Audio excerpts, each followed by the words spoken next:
Olá, tudo bem? Eu espero bem que sim. Seja bem-vindo a mais um vídeo aqui no canal.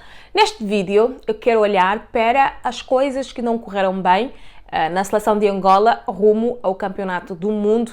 Angola está arredada das possibilidades de qualificação para a próxima Copa do Mundo a ser jogada em 2026 nas Américas. Se você ainda não é inscrito do canal, quero convidar-te a subscrever ao canal, a deixar o seu like neste vídeo, o seu comentário também aqui na caixinha abaixo. E se você já é inscrito no canal, verifique se você tem o sininho das notificações ativado. Se não, ative-o para que sempre que tivermos um vídeo novo aqui no canal, você seja informado em primeira mão para poder receber o conteúdo. Este vídeo é fora de tudo aquilo que eu faço aqui. Eu normalmente olho para o futebol europeu, mas Angola é o meu país e a seleção nacional representa-me e eu tenho muito orgulho nos jogadores e na seleção de Angola. Antes de começar a falar dos palancas negras, eu quero falar dos tubarões azuis, a seleção de Cabo Verde, que já está com pé e meio na próxima Copa do Mundo. Muitos parabéns a Cabo Verde. Faz uma campanha brilhante, irrepreensível. Já tinha deixado mesmo mostras no Campeonato Africano das Nações da Côte d'Ivoire, que estava para competir e para jogar as competições africanas e, quizás, fazer história e chegar então às competições mundiais. Falado dos tubarões azuis e dados parabéns à seleção de Cabo Verde, vamos então olhar para a nossa seleção que na passada quinta-feira perdeu para a Líbia em Luanda, no estádio 11 de novembro, por 1-0, e foi aí que se esgoraram todas as possibilidades de Angola chegar no próximo Campeonato do Mundo. A segunda partida da qualificação foi jogada esta terça-feira, em que Angola venceu as Ilhas Maurícias por 3-1, numa clara demonstração de insatisfação do povo angolano, que não ocorreu ao estádio, esteve vazio. Os angolanos não foram prestar apoio à sua seleção. Alguns estiveram lá, mas já estava completamente vazio o estádio, e é das situações mais tristes que é uma seleção estar a jogar e não ter o apoio do seu público. Angola vai ainda fazer mais 2 jogos para encerrar esta fase de apuramento ao Campeonato do Mundo no próximo mês de outubro, contra Eswatini e também contra os Camarões. Foi o segundo jogo que Angola perdeu em casa, depois de Cabo Verde, onde perdeu por 1-2, e agora com a Líbia. O jogo contra a Líbia foi, na minha opinião, uma demonstração da falta clara de ideias e de criatividade da seleção nacional. A seleção ora jogou numa saída a 4, ora jogou numa saída a 3, mas o meio-campo da seleção era incapaz de criar o que era necessário para produzir e alimentar o ataque da seleção de Angola. Jogamos muito pelos corredores, com Milson e com Zito Luvumbo, que tanto procuraram entrar na área para poderem fazer um golo. Mas eu que via o jogo a partir de casa, eu me perguntava, será que a equipa técnica e os jogadores não estão a perceber que penetrar no bloco baixo da Líbia com ações individuais não vai ser possível? Porque nós não conseguíamos tirar a Líbia da sua zona de conforto. Está bem que no futebol uma equipa joga que a outra deixa jogar, mas nós não fomos nem capazes de chamar a Líbia, para fazer com que a Líbia subisse um bocadinho as suas linhas, para que nós pudéssemos penetrar. E lá está, nós não tínhamos capacidade nem qualidade entre linhas. Era o Milson a correr por um lado, o Zito Luvumbo a correr pelo outro lado, e depois as chegadas dos médios para criar superioridade numérica era quase que nula.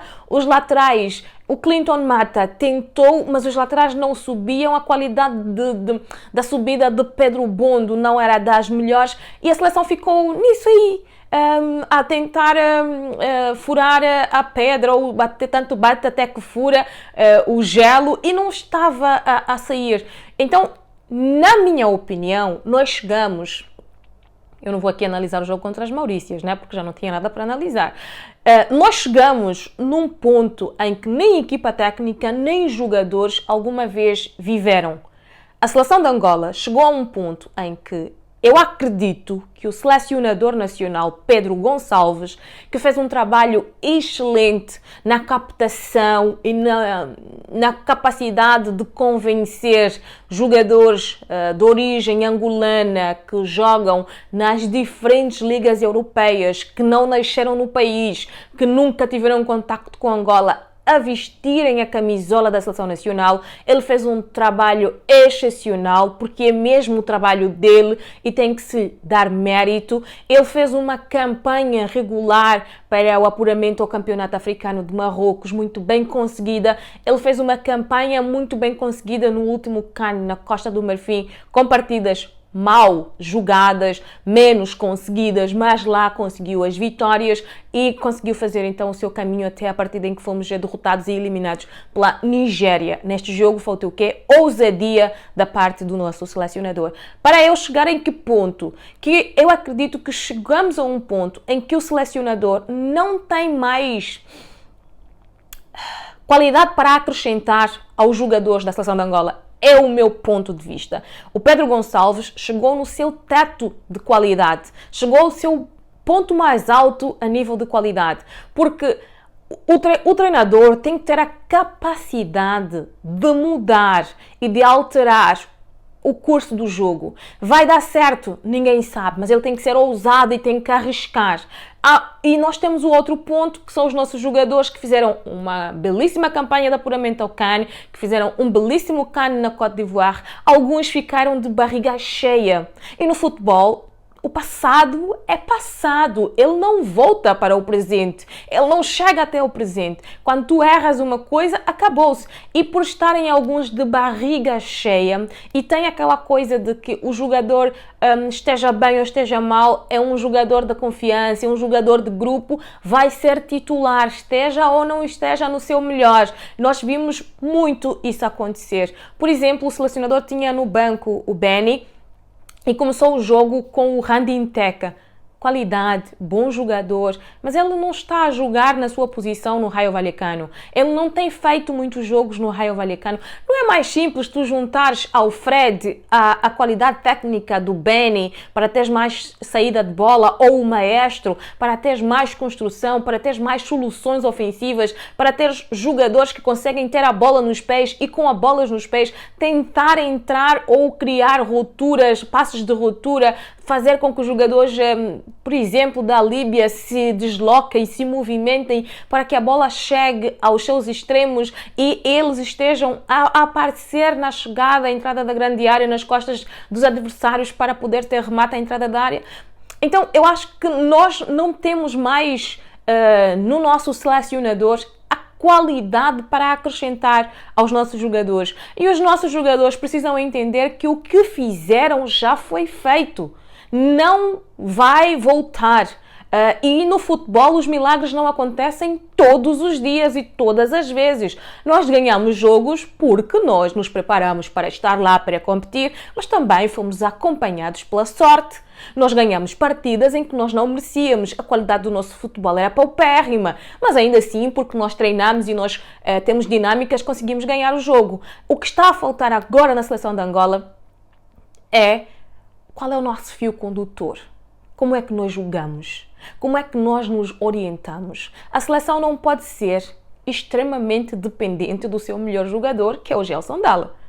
Porque quando o Gelson Dalla está em campo, Angola tem uma qualidade. Quando o Gelson Dalla não está, Angola tem outro nível qualitativo, tem outro nível de qualidade. Então nós precisamos construir para que quando entre o Zini nós não sintamos a falta do Mabululu, para que quando entre o Maestro nós não sintamos a falta de outro jogador, para que quando temos o Zito e não temos o Benson, porque os jogadores sabem exatamente o que devem fazer, porque a equipa técnica é clara e passa as informações com a maior credibilidade e qualidade, e os jogadores precisam não tanto de exibir e fazer valer-se pela sua qualidade individual, mas porque o coletivo tem condições e tem argumentos para que todos consigam jogar e as suas potencialidades e qualidades individuais se agreguem ao coletivo. Nós não temos nada disso na seleção neste momento.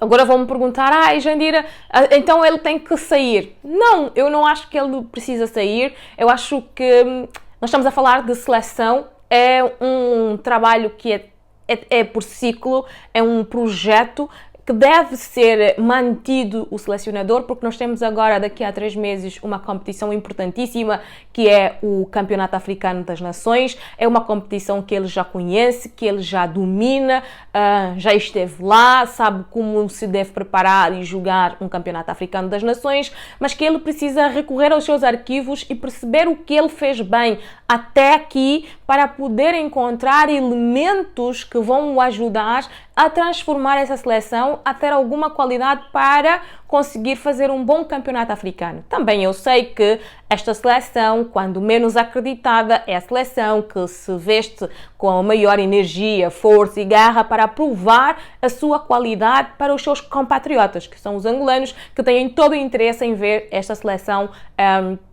a fazer boas exibições em competições internacionais. Então, resumindo, na minha opinião, nós não fomos ao Campeonato do Mundo porque a nossa seleção, no seu leme, em quem comanda, no selecionador, chegou ao seu limite.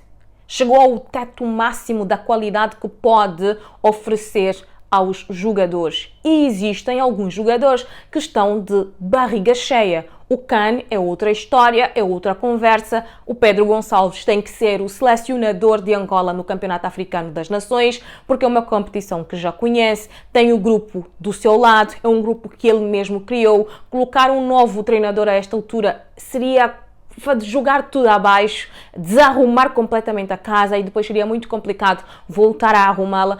Alguns destes jogadores estão na seleção porque confiam em quem está no leme, confiam em Pedro Gonçalves, então ele deve ser mantido para o CAN, e depois, se a federação tiver algum projeto de seleção e de futuro, aí ela precisa encontrar uma alternativa, porque eu acho que o Pedro Gonçalves já não vai extrair nada dos nossos jogadores. Nós tivemos na última temporada o Carlo Ancelotti. Ele tentava e não conseguia mudar o Real Madrid. O Xavi Hernández tinha chegado ao seu limite com o Barcelona, por exemplo. 2 exemplos que me ocorreram agora de treinadores que conseguiram coisas muito boas e depois chegaram ao seu limite, não conseguiam fazer mais nada. Essa é a minha opinião e eu quero saber a vossa aqui nos comentários. Digam-me vocês o que é que vocês acharam da seleção de Angola, o que é que tem faltado à seleção nacional. Ocorreu-me agora um paralelo. Imaginem um agricultor que ara a terra com uma enxada e depois lhe oferecem uma máquina elétrica. Ele vai ter muitas dificuldades para trabalhar com a máquina elétrica. O Pedro Gonçalves tem nas mãos agora muita qualidade em termos de jogadores e ele não está a saber orientar e extrair o melhor destes jogadores. Não está a conseguir coabitar todos os jogadores, como não tem conseguido, por exemplo, Didier Deschamps na seleção francesa. É muito longe, mas é o exemplo que me ocorreu agora.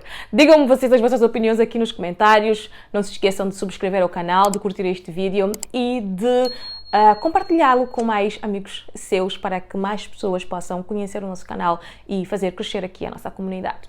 Muitos beijinhos e até o próximo vídeo.